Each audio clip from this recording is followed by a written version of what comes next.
नमस्कार, जय जोहार। क्या आप भी गवर्नमेंट एग्जाम्स की तैयारी करना चाहते हैं? क्या आप भी मेमोरी टेक्निक्स और ट्रिक्स के जरिए बहुत ही कम समय में स्मार्ट स्टडी करना चाहते हैं? क्या आप चाहते हैं कि सीजी व्यापम टॉपर आपको पढ़ाए? तो डाउनलोड करिए योगेंद्र साहू क्लासेस ऐप। यहाँ 10 से अधिक गवर्नमेंट एग्जाम्स क्रैक करने वाले और सीजी व्यापम टॉप करने वाले योगेंद्र सर सीजीपीएससी और सीजी व्यापम के अंतर्गत होने वाले सभी एग्जाम्स की तैयारी कराएं। तो डाउनलोड करिए Yogendra Sahu classes app to be the best, learn from the best.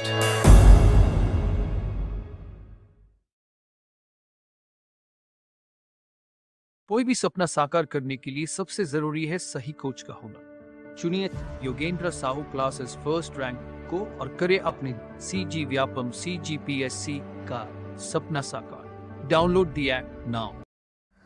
नमस्कार दोस्तों, स्वागत है आपका योगेंद्र साहू ऑनलाइन क्लासेस में। पिछले क्लास में हमने देखा था सोमवंशी शासक कलिंग के जो सोमवंश थे उनके बारे में।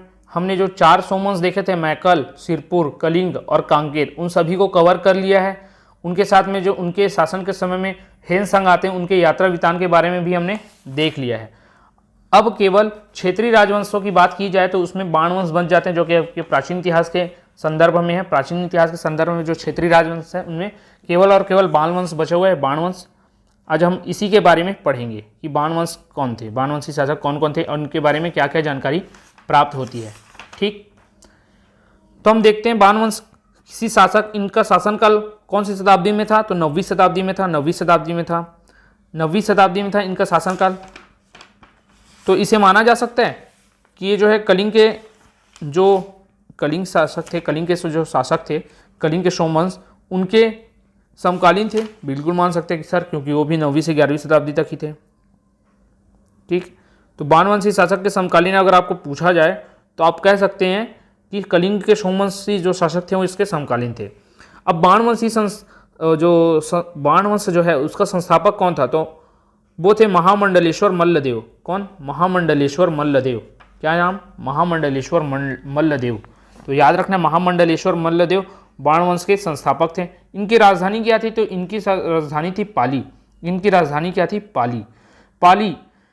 पाली आपके कोरबा क्षेत्र में पड़ता है, तो कोरबा के बाणवंशी शासन भी इनको कहा जाता है। ठीक है, अब पाली कैसे याद करना है? तो इसको मैंने रिलेट कर दिया था नॉर्मल, कि बाण से क्या होता है, बाण से कहीं पर भी मारोगे तो छेद हो जाएगा, छेद हो जाएगा। तो छेद बाण से किस में करना है? थाली में करना है। इस तरीके से रिलेट कर लिए थे कि थाली में बाण से छेद करना है। तो बाणवंशी शासकों की राजधानी क्या हो जाएगी? पाली। थाली से पाली। बाणवंशी मूलतः कहाँ के थे? तो आंध्र प्रदेश के थे। बाणवंशी मूलतः आंध्र प्रदेश के थे, जिसने यहाँ कर शासन किया था। फिर प्रमुख शासक में हम देखते हैं कि इन्होंने 9वीं सदी में पाली के प्रस्तर विक्रमादित्य आएंगे। प्रमुख शासक में विक्रमादित्य आते हैं। केवल एक शासक हैं विक्रमादित्य, जिनके बारे में यहाँ से जानकारी प्राप्त होती है। ठीक, तो इस विक्रमादित्य ने 9वीं शताब्दी में पाली के प्रस्तर मंदिर, शिव मंदिर का निर्माण कराया था। पाली के प्रस्तर मंदिर का निर्माण करा था, शिव मंदिर है जो कि, जिसका जीर्णोद्धार कलचुरी शासक जाजल्यदेव प्रथम ने करा था। जिसका जो है जीर्णोद्धार कलचुरी शासक जाजल्यदेव ने करवाया था। जाजल्यदेव प्रथम अभी हमने देखा था, जो कि कलिंग के सोमवंश को अंतिम रूप से समाप्त करता है, वही जाजल्यदेव। ठीक है, पिछली क्लास में जब हमने देखा था तो यही थे। तो विक्रमादित्य, बस इसके शासक के बारे में जानकारी प्राप्त होती कहाँ से? बाणवंशी शासकों के बारे में। ये 9वीं शताब्दी में इसने पाली के शिव मंदिर का निर्माण कराया था, जो कि प्रस्तर मंदिर है। प्रस्तर मंदिर का निर्माण कराया था, शिव मंदिर। ठीक है, जिसका जीर्णोद्धार कलचुरी शासक जाजल्यदेव प्रथम ने कराया था। अब इसने क्या किया, जब जाजल्यदेव ने वहाँ पर उसका जीर्णोद्धार कराया तो वहाँ अपना नाम ले देता है, श्रीमद जाजल्यदेवस्य कृत, ऐसे करके। ठीक है, हम आगे देखेंगे इसके बारे में, जब जाजल्यदेव के बारे में पढ़ेंगे तो वहाँ पर इसने सामने अपना नाम लिखवा देता है। फिर बाणवंश के अनेक शिलालेखों में विक्रमादित्य की पहचान जय मेरु या जय मऊ के बारे में के रूप में की जाती है। बाणवंशी शासक केवल विक्रमादित्य प्राप्त हुए। उनका एक पाली का शिव मंदिर है, जिसका जीर्णोद्धार कलचुरी शासक जाजल्यदेव प्रथम ने कराया और वहाँ अपना नाम लिख देता है। फिर बाणवंश के अनेक जो शिलालेख प्राप्त होते हैं, जिसमें विक्रमादित्य की पहचान किस रूप में होती है? तो जय मेरु या जय मऊ के रूप में, जय मेरु या जय मऊ के रूप में होती है, उनके रूप में पहचान होती है। अब विशेष क्या है इसमें? तो त्रिपुरी के कलचुरी शासक शंकरगण द्वितीय, त्रिपुरी के जो कलचुरी शासक है ना, जो ये जाजल्यदेव प्रथम है, इनके पूर्वज, क्योंकि कलचुरी का जो शासन क्षेत्र था वो त्रिपुरी था, तो इनके जो जाजल्यदेव के जो पूर्वज हैं उनका एक शासक कौन हुआ? शंकरगण द्वितीय। इस शंकरगण द्वितीय ने विक्रमादित्य को पराजित कर दिया था और इस वंश को समाप्त कर दिया। बाणवंश आए कहाँ से थे? तो बाणवंश आपके आए थे कहाँ से? आंध्रा से। आंध्रा से आकर इस क्षेत्र में शासन करते थे। वहाँ के एक प्रमुख शासक हुए विक्रमादित्य। विक्रमादित्य ने पाली में शिव मंदिर का निर्माण करा। पाली इनकी राजधानी थी, 9वीं शताब्दी में शासन करते थे और उसका जीर्णोद्धार जाजादिलदेव प्रथम ने कराया। अब इस जाजादिलदेव प्रथम के पूर्वज थे शंकरगण द्वितीय, जो बाणवंशी शासक के समकालीन थे। उस शंकरगण द्वितीय ने इस क्षेत्र में आक्रमण किया और विक्रमादित्य को पराजित कर दिया तथा इस वंश को पूर्ण रूप से समाप्त कर दिया। ठीक है, पूर्ण रूप से क्या कर देते हैं? समाप्त कर देते हैं। अब ये जो बाणवंश था ये आगे चल के फिर हमने देखा था पिछले क्लास में, जो शिवगुप्त के अंतर्गत रहता है। फिर वहाँ से मुग्धतुक ने भी इस क्षेत्र को छीन लिया था, जो कि गलचुरी शासक थे। तो पिछला क्लास आपने नहीं देखा है तो आप जरूर देखिएगा उसे। ठीक है, तो ये था बाणवंश के बारे में। ज़्यादा कुछ नहीं है, आपको बहुत ही सरल है, क्वेश्चन यहाँ से पूछे गए हैं तो आपको याद रखना है। बाणवंश की राजधानी बाण से थाली में क्षेत्र, तो थाली से पाली। संस्थापक कौन था? तो महामंडलेश्वर मल्लदेव थे। कहाँ से आए थे? तो आंध्र प्रदेश से आए थे।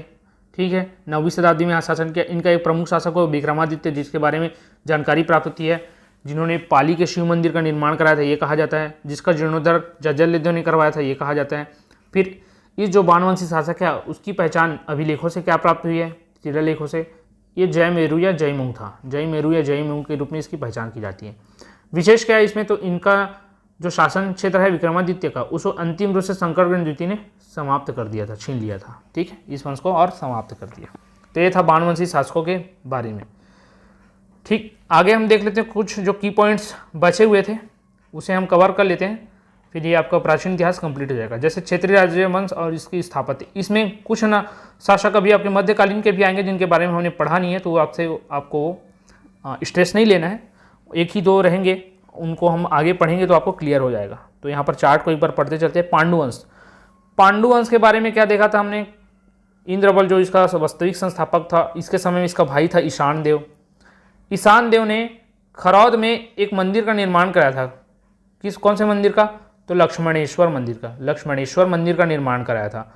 लक्ष्मणेश्वर मंदिर का निर्माण कराया था कहाँ? खरौद में। खरौद को किसने बनाया था? इंद्रबल ने। कौन से नाम से? इंद्रपुर नाम से। अभी इसका वास्तविक नाम खरौद है। उस समय का नाम पूछा जाए तो क्या है? इंद्रपुर है। ये आपको याद रखना है। ठीक, फिर इसी वंश में पांडुवंश में एक और शासक था हर्षगुप्त, जिसकी पत्नी थी रानी वशाटा। इस रानी वशाटा ने एक मंदिर का निर्माण करना चाहा अपने पति की याद में, लक्ष्मण मंदिर, जिसे पूर्ण कराया उसके पुत्र महाशिवगुप्त बालार्जुन ने। ठीक है, तो महाशिवगुप्त बालार्जुन लिया जाए या रानी वशाटा लिया जाए, उनके समय में कौन सा स्थापत्य हुआ? तो लक्ष्मण मंदिर का निर्माण हुआ, जो कि सिरपुर क्षेत्र में है। सिरपुर इनकी राजधानी हुआ करती थी। सॉरी, लक्ष्मणेश्वर मंदिर और लक्ष्मण मंदिर सेम है। अगर आपने पिछले क्लास नहीं देखा तो आपको याद नहीं होगा। अगर आपने पिछला क्लास जरूर देखा होगा, आप लगातार हमारे साथ बने हुए हैं, तो आपको ये डिफरेंस पता होगा। फिर मैं एक बार बताते चलता हूँ। लक्ष्मण मंदिर, लक्ष्मण किनके साथ रहते थे? राम जी का। राम जी किसके अवतार हैं? विष्णु के। तो ये विष्णु मंदिर है। ये जो लक्ष्मण मंदिर है विष्णु मंदिर है। ठीक है, आप बोलेंगे अब सर बालार्जुन को तो आपने बताया था कि ये तो शिव भक्त थे। शिव भक्त थे, लेकिन इनकी माता रानी वशाटा ने इस मंदिर का निर्माण कार्य प्रारंभ किया था। ये तो वैष्णव धर्म को मानने वाली थी ना, तो यहाँ पर विष्णु मंदिर का निर्माण कराया। इस निर्माण कार्य को आगे बालार्जुन ने कराया था। तो लक्ष्मण मंदिर को आप रिलेट करना कैसे? राम से, तो राम जी विष्णु के अवतार, तो ये विष्णु मंदिर है। और लक्ष्मणेश्वर मंदिर, तो जितने भी आप भगवान शिव के मंदिर देखेंगे उसमें आखिरी में स्वर आएगा। लक्ष्मणेश्वर, बागेश्वर, सिद्धेश्वर, महाकालेश्वर, तो जितने भी स्वर वाले अंतिम में रहते हैं वो आपके शिव मंदिर रहते हैं। तो यहाँ पर लक्ष्मणेश्वर मंदिर भी शिव मंदिर है। खैर, लक्ष्मण अगर विष्णु हो गया तो लक्ष्मणेश्वर आपका शिव हो जाएगा, ये वहाँ से रिलेट हो जाएगा। ठीक है, फिर आगे देखते हैं नल वंश। नल वंश का एक शासक होता है विलासतुंग ने एक बहुत ही फेमस मंदिर, हमारे छत्तीसगढ़ का बहुत ही प्राचीन मंदिर राजीव लोचन मंदिर, क्या राजीव लोचन मंदिर का निर्माण कराया था। किसने? विलासतुंग ने। यहाँ के इसके शिलालेख भी प्राप्त होती है, राजिम शिलालेख, जहाँ से इसके बारे में जानकारी मिलती है। राजिम क्षेत्र में है ये, गरियाबंद क्षेत्र। कब किया गया था ये भी इंपॉर्टेंट है। तो लक्ष्मणेश्वर खरौद मंदिर, इंद्रबल संस्थापक था। 6वीं-7वीं शताब्दी में तो बना था ये पांडुवंश। तो 6वीं शताब्दी में इसका अंतिम कब था? 7वीं शताब्दी में। तो 7वीं शताब्दी में बालार्जुन जो कि अंतिम शासक था। ठीक, तो ये था अंतिम शासक, मतलब अंतिम रूप से महत्वपूर्ण शासक था। इसके आगे इनके पुत्रों को तो समाप्त कर दिया गया था चालुक्यों के द्वारा। ठीक है, तो ये था आपका 6वीं और 7वीं शताब्दी। फिर नल वंश का 7वीं से 8वीं शताब्दी के बीच बना था, विलास तुंग के द्वारा बनाया गया था। नल वंशी शासक विलास तुंग के बारे में के द्वारा बनाया गया था। ठीक, ये देख लिया। फिर बाण वंश देखा था हमने। बाण वंश के एक शासक अभी देखे हमने, विक्रमादित्य, जिसने पाली के शिव मंदिर का निर्माण कराया था। किसने? बाणवंशी शासक विक्रमादित्य ने पाली के शिव मंदिर का निर्माण कराया था। ठीक, पाली कोरबा क्षेत्र में 9वीं शताब्दी में, ये अभी पढ़ा हमने। फिर छिंदक नागवंश, ये आपके मध्यकालीन इतिहास में आएगा, देखेंगे। दो नागवंश के मुख्य दो शासक, एक छिंदक नागवंश और एक फणी नागवंश। ये कवर्धा क्षेत्र में और ये बस्तर क्षेत्र में। तो छिंदक नागवंश में एक शासक होता है धारावर्ष। धारावर्ष ने शिव मंदिर का निर्माण करा था। कहाँ? बारसूर में। कब? 11वीं शताब्दी में।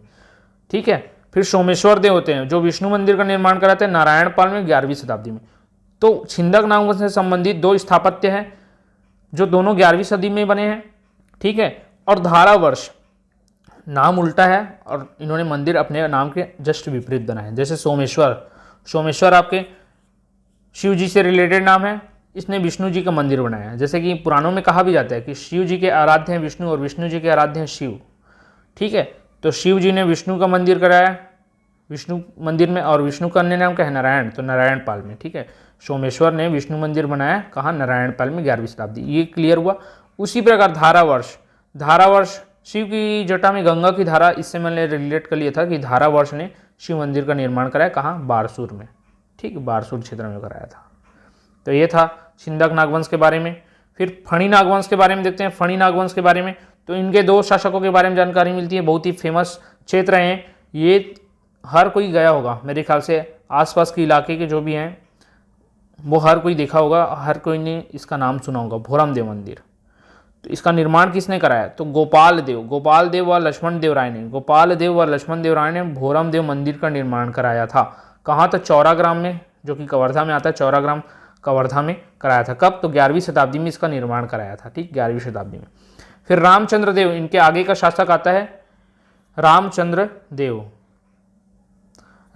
देव ने मड़वा महल और छेरकी महल का निर्माण कराया था। छेरकी महल जो है आपके चौराग्राम में, छेरकी महल आपका चौराग्राम में। और बोला जाता है कि जो बकरी है, उनका स्मेल आता है, इस वजह से इसका नाम छेरकी महल कर दिया गया है। और मड़वा महल में बोला जाता है कि रामचंद्र देव इनकी शादी हुई थी अंबिका देवी से रामचंद्र देव की शादी हुई थी मड़वा महल में, इसलिए इसका नाम, अब मड़वा मंडप होता है ना, मंडप को छत्तीसगढ़ी में क्या बोलते हैं? मड़वा बोलते हैं। तो मड़वा, शादी होने के समय मड़वा गड़ाते हैं, तो वहाँ से मड़वा महल, यहाँ पर शादी होता है इसलिए इसे मड़वा महल नाम दे दिया। कहाँ? छपरी ग्राम में। तो ये भी बहुत ही ऐतिहासिक धरोहर के रूप में इसे देखा जाता है। ये कहाँ है? छपरी ग्राम में है। भोरम देव मंदिर चौराग्राम में, छेरकी महल चौराग्राम में, मड़वा महल जो है आपके छपरी ग्राम में। छेरकी और मड़वा जो है रामचंद्र देव के द्वारा बनाया गया था। कब? 14वीं सदी में। ठीक है। फिर आगे हम देखेंगे सोमवंश में एक शासक आता है कर्णराज। सोमवंशी शासकों में हमने देखा था क्या? कर्णराज ने कर्णेश्वर महादेव मंदिर शिहावा में बनाया। शिहावा में कर्णेश्वर महादेव मंदिर बनाया और राम मंदिर का निर्माण कराया। कहाँ? कांकेर में। कांकेर में कौन से मंदिर का निर्माण कराया? तो इन्होंने राम मंदिर का निर्माण कराया। कब? 12वीं शताब्दी में। ठीक है। ये तो हुआ सोमवंश के बारे में। फिर काकती वंश में हम आगे देखेंगे कि एक राजा होते हैं कौन? अन्नम देव, जो कि बहुत ही मतलब इसके संस्थापक है छत्तीसगढ़ में, काकती वंश के अन्नम देव ने दंतेश्वरी मंदिर का निर्माण कराया था। बहुत ही फेमस मंदिर है दंतेश्वरी मंदिर कहाँ है? दंतेवाड़ा में। कब बनाया? तो 14वीं शताब्दी में बनाया था। किसने? काकती वंशी शासक ने। किसने? काकती वंश के शासक ने। तो ये था आपके कुछ शासक, क्षेत्रीय राजवंश के शासक और उनके द्वारा बनाया गया शहर या मंदिर। ठीक, मंदिर ही है, शहर नहीं, माफ कीजिएगा, मंदिर। और जो भी स्थापत्य कला है उनके अलावा वो सारे हमने अभी देखे, अभी डिस्कस किए। एक बार मैं फिर से रिलेट कराते चलता हूँ आपको। ठीक है, देखते हैं शुरू से। पांडुवंश के दो शासक, इंद्रबल जिसका भाई ईशान देव ने लक्ष्मणेश्वर मंदिर खरौद में। फिर रानी वशाटा, उसका बेटा बालार्जुन के समय पूरा हुआ क्या? लक्ष्मण मंदिर शिरपुर में। ठीक, ये था 6वीं 7वीं शताब्दी में। फिर नलवंशी एक शासक था विलास ने राजीव लोचन मंदिर का राजिम में निर्माण किया 7वीं से 8वीं शताब्दी में। इनका एक अभिलेख है राजिम शिलालेख, ये फेमस है विलासतुंग। फिर बाणवंशी शासक विक्रमादित्य अभी पढ़ के आए, पाली का शिव मंदिर, पाली का प्रस्तर मंदिर बनाया, पाली कोरबा में 9वीं शताब्दी। ठीक है, ये भी क्लियर है। छिंदक नागवंश और फणी नागवंश ये हमने नहीं पढ़ा है, लेकिन हमने रिलेट कर लिया। आगे हम जब पढ़ेंगे तो और अच्छे से याद हो जाएगा। धारावर्ष और सोमेश्वर देव, तो शिव की धारा में गंगा, शिव की जटा में गंगा की धारा, ऐसे करके रिलेट कराया था मैंने। तो धारावर्ष ने शिव मंदिर निर्माण किया बारसूर क्षेत्र, ठीक। फिर सोमेश्वर देव ने, तो शिव जी किसकी उपासना करते हैं? शिव विष्णु जी की। तो सोमेश्वर को शिव जी का रूप मानते हैं ना, सोमेश्वर शिव जी के नाम है। तो सोमेश्वर देव ने विष्णु मंदिर का निर्माण कराया, और कहाँ? तो विष्णु का रूप क्या है? नारायण, अन्य नाम क्या है? नारायण। तो नारायण पाल में 11वीं शताब्दी में दोनों, ठीक। फिर फणी नागवंश ने गोपाल देव व लक्ष्मण देव राय ने भोरम देव मंदिर का निर्माण कराया चौरा ग्राम कवर्धा में 11वीं शताब्दी में। फिर इनके आगे शासक होते हैं रामचंद्र देव, जिसने अपने शादी के लिए मड़वा महल, फिर आगे एक छेरकी महल का निर्माण कराया। तो मड़वा महल है छपरी ग्राम में और छेरकी महल है चौरा ग्राम, दोनों 14वीं शताब्दी में बनाया है, ठीक है। फिर सोमवंशी शासक था, सोमवंशी शासक हुए थे कौन? कर्णराज, देखे थे सोमवंशी शासक कौन हुए? कर्णराज हुए। तो कर्णराज ने कर्णेश्वर महादेव मंदिर सिहावा में, जो कि फेमस है, और राम मंदिर कांकेर में। कर्णेश्वर महादेव मंदिर सिहावा में और राम मंदिर कांकेर क्षेत्र में बनाया था। ये था आपके सोमवंशी शासक के बारे में। फिर काकतीय वंश के शासक थे अन्नमदेव जो कि संस्थापक है, उसने दंतेश्वरी मंदिर दंतेवाड़ा क्षेत्र में बनाया था, कब? 14वीं शताब्दी में, ठीक। तो ये सब हमने देखा शासकों के द्वारा स्थापत्य, ठीक। आगे हम देखते हैं कि सिक्का जो इन्होंने चलाए थे, मुद्रा जो चलाए थे, इसका तो हमने प्रायः जो सभी शासकों का जब क्रम पढ़ रहे थे, जब भी सबके शासनकाल पढ़ रहे थे, तो वहाँ सिक्कों के बारे में देखे थे। लेकिन यहाँ एक चार्ट बना हुआ है जहाँ सबका एक साथ दे दिया गया है, तो हम इसे एक बार रीड करते चलते हैं। मैं इसको ज़्यादा बार रिपीट नहीं कराऊंगा, क्योंकि आप प्रीवियस वीडियोस देखे होंगे तो आपको आसानी से याद होगा, नहीं देखा तो आप जरूर देखिएगा, क्योंकि वहाँ मैंने बहुत ही डीप से पढ़ाया हुआ है। तो फिर मौर्य काल देख लेते हैं। मौर्य काल में मैंने बताया था आपके कहाँ कहाँ से सिक्के प्राप्त हुए थे। तो एक जांजगीर चांपा से प्राप्त हुआ था। जांजगीर चांपा में अकलतर से, जो कोटगढ़ की बनावट एवं प्राचीनता, विशेष क्या इसमें कोटगढ़ की बनावट हुई थी और सबसे प्राचीन थी, ठीक है। तो मौर्य काल से जांजगीर चांपा से, शक्ति से, सारंगढ़ से, रायपुर से। मौर्य काल में कहाँ? शक्ति, सारंगढ़, रायपुर और जांजगीर चांपा से प्राप्त होता है। तो जांजगीर चांपा के अकलतरा से, शक्ति के ठठारी से पहले, शक्ति के निर्माण न होने से पहले ठठारी भी जांजगीर चांपा में आता था, ठीक है। अभी अलग अलग पढ़ रहे हैं हम। जांजगीर चांपा का अकलतरा, शक्ति का ठठारी, सारंगढ़ का बारगांव और देवगांव, और रायपुर का तारापुर आरंग उड़ेला। तो इसको तो मैंने आपको याद कराया था कि आहत मुद्राएं थी, ये सब आहत मुद्राएं थी। तो किसी को आहत होता है तो क्या उसका रंग उड़ जाता है, रंग से आरंग, और उड़ जाता है तो उड़ेला। फिर रात में तारे गिनते हैं तो तारापुर, ठीक है। और कैसे गिनते? अकेले गिनते तो अकलतरा भी था, ठीक।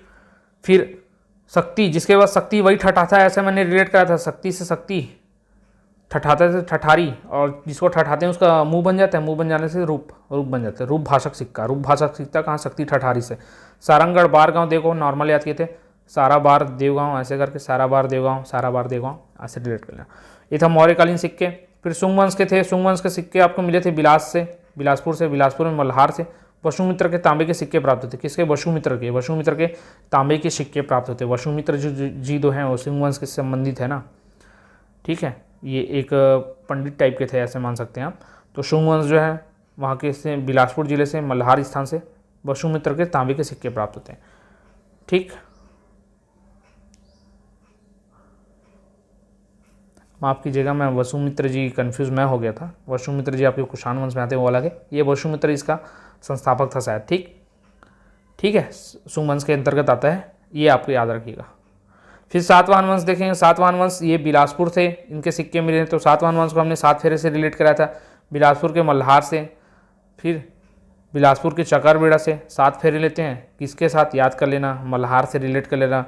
मल्हार के साथ 7 फेरे लेते हैं, 7 चक्कर लेते हैं, चकरबेड़ा। ऐसे सातवाहन कालीन रोम की मुद्राएं प्राप्त थी। सातवाहन कालीन रोम की मुद्राएं प्राप्त थी कहाँ? चकरबेड़ा से। मल्हार से किसके? तो राजा अपिलक की, पुलवामी, गौतमी पुत्र पुलवामी की, ठीक है, वेद ऋषि की, सातकर्णी के, वशिष्ठी पुत्र शतकर्मी, ऐसे गौतमी पुत्र, ऐसी कुछ नाम होता है ना, गौतमी पुत्र पुलवामी, वशिष्ठी पुत्र शतकर्णी। इनके तो ये जो पुलवामी और सातकर्णी, इनके ना शीशे के सिक्के जो थे, आवक्ष मुद्राएं प्राप्त हुई थी। वेद ऋषि के भी शीशे के सिक्के प्राप्त हुए थे, और राजा अपिलक की भी मुद्राएं प्राप्त हुई थी, ठीक है। फिर शक्ति से तो बालपुर भी, बाल बच्चे होंगे ना 7 फेरे कर लेने के बाद, तो बालपुर से याद किए शक्ति क्षेत्र में आता है, जो कि वहाँ भी राजा अपिलक की मुद्राएं प्राप्त थी। तो ये हमने पढ़ा था। यहाँ पर ओवरव्यू टाइप का है। आप जब शासकों का अच्छे से अध्ययन करेंगे, शासन वंशों का अच्छे से अध्ययन करेंगे, तो आपको बहुत ही अच्छे से ये सब याद हो जाएंगे, ठीक। फिर कुषाण वंश, कुषाण वंश के भी सिक्के बिलासपुर, रायगढ़ और कोरबा क्षेत्र से प्राप्त होते थे। तो बिलासपुर के यहाँ स्थान से प्राप्त हुए, रायगढ़ के तेलीकोटा से याद किया और कोरबा के कोरबा क्षेत्र से। जो रायगढ़ के तेलीकोटा से याद हुआ था वहाँ सीके साहू ने उसकी खोज की थी। तेलीकोटा तो इसको मैंने याद कराया था। तेली साहुओं की जाति होती है ना, साहू की जाति क्या होती है? तेली।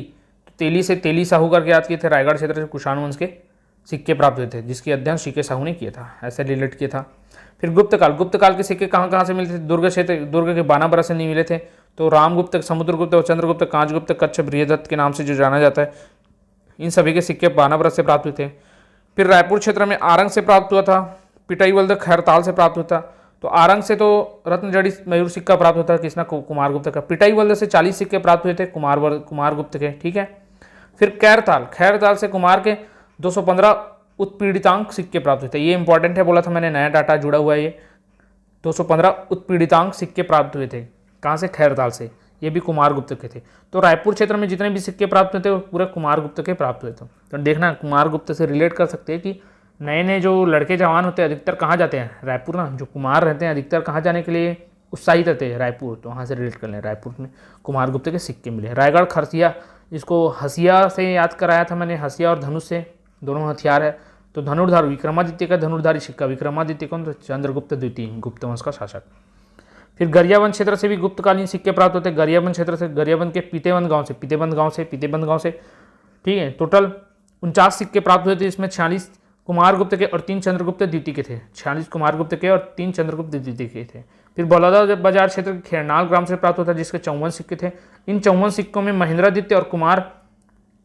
महेंद्रादित्य, इसे कुमारगुप्त के नाम से भी जाना जाता है, बताया था मैंने, और एक क्रमादित्य करके, तो जिसे स्कंद वर्मण के को भी क्रमादित्य के नाम से भी जाना जाता है। ऐसे करके इन दो के मिले थे। तो महेंद्रादित्य या क्रमदित्य करके भी पूछा जाएगा, या फिर कुमारगुप्त और आपके स्कंद वर्मण के नाम से, स्कंदगुप्त, माफ कीजिएगा, स्कंदगुप्त के नाम से, ठीक है। तो ये था, हमने देख लिया। फिर बालोद क्षेत्र के बालोद के कुलिया से मिला था कुमारगुप्त के सिक्के प्राप्त हुए थे, ठीक है। तो ये सब था आपके गुप्तकालीन। आप गुप्त वंश का वीडियो देख के और अच्छे से याद कर सकते हैं। फिर नल वंशी शासकों का सिक्का कहाँ से मिला था? तो कोंडा गांव से मिला था और बालोद से। तो कोंडा गांव के अड़ेंगा से मिला था। कोंडा गांव के अड़ेंगा से किसका? वराहराज का मिला था, भावदत्त वर्मण का मिला था और अर्थपट्टी भट्टारक का मिला था। तो वराहराज जैसे भी संस्थापक था, 29 सिक्के इसके प्राप्त थे। भावदत्त वर्मण के 1, अर्थपट्टी भट्टारक के 2 सिक्के प्राप्त थे कोंडागांव अड़ेंगा से, ठीक। फिर बालोद कोलिया क्षेत्र से स्तंभराज के 55 सिक्के मिले थे। बालोद कुलिया क्षेत्र से स्तंभराज के 55 सिक्के प्राप्त हुए थे। फिर शरभपुरी वंश जो बिलासपुर क्षेत्र के मल्हार से प्राप्त हुए थे। क्या? प्रसन्न मात्र के स्वर्ण सिक्के। प्रसन्न मात्र का प्रसन्नपुर नाम से शहर बनाया था। प्रसन्नपुर आज का मल्हार है, ठीक है। तो यहीं से शरभपुरी वंश के राजा प्रसन्न मात्र का सिक्का मिला था, क्योंकि ये उसकी राजधानी भी थी। फिर मित्र वंश के बारे में देखा था। सभी शासक अपने अंत में मित्र लगाते थे। इनका बिलासपुर के मल्हार क्षेत्र से वो मिला था सिक्का, जिसे मल्हार टकसाल से निर्मित माना जाता था। तो बहुत सारे जब शासक देखेंगे आप, तो उसमें देखा जाता ना, जब सिक्के की प्राप्ति होती है तो टकसाल मतलब जहाँ से सिक्कों का निर्माण होता है, तो अधिकतर के केस में आपको ना मल्हार टकसाल का नाम याद आएगा, आपका मल्हार टकसाल देखा जाएगा, ठीक है। जैसे यहाँ पर लिखा गया है, गाम सकाय कोशली लिपि में वर्णित मुद्रा मल्हार से प्राप्त हुई। गाम सकाय कोशली लिपि में वर्णित मुद्रा मल्हार से प्राप्त हुई थी, ठीक। तो ये हमने देखा है। एक बार मैं बता दे रहा हूँ आपको, चेक करके, मुझे याद नहीं आ रहा है गाम सकाय कोशली कौन से शासकों की थी। मेरे ख्याल से ये आपकी गुप्त वंश के समय या तो शरभपुरी वंश के समय की थी। एक बार मैं चेक करके बता दे रहा हूँ। हाँ, माफ़ कीजिएगा, वो आपका ना ही शरभपुरी वंश था ना ही अन्य कोई वंश था, वो आपका मित्र वंश ही है। ये मित्र वंश का ही सिक्का था, आपको याद रखना है, ठीक है। मित्र वंश का सिक्का ही था। कौन सा?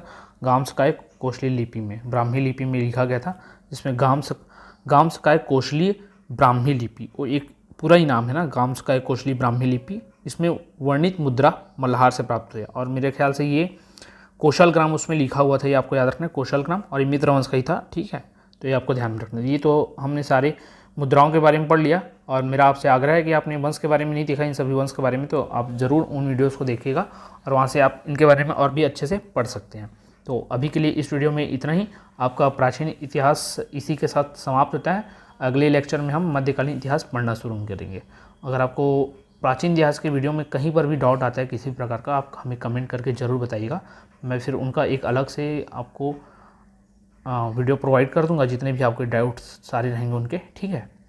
लेकिन मेरी एक शर्त भी है कि आप सारी वीडियोस को कम से कम 1 से 2 बार देखिएगा ज़रूर, डाउट आने से पहले। उसके बाद आप मुझसे पूछिएगा, फिर मैं आपको उनका ज़रूर जवाब दूंगा, आंसर दूंगा, ठीक। अगर कोई भी डाउट और भी आता है इस वीडियो से संबंधित तो आप हमें कमेंट करके ज़रूर बताइएगा। और सीरीज़ को ज़्यादा से ज़्यादा शेयर कीजिए ताकि आपके जैसे और भी पढ़ने वाले स्टूडेंट्स तक ये पहुंच सके, ठीक है। तो अभी के लिए इतना ही, धन्यवाद। और मुझसे भी जो बीच में गलतियाँ होती है उसके लिए मुझे क्षमा कीजिएगा, ठीक है। धन्यवाद।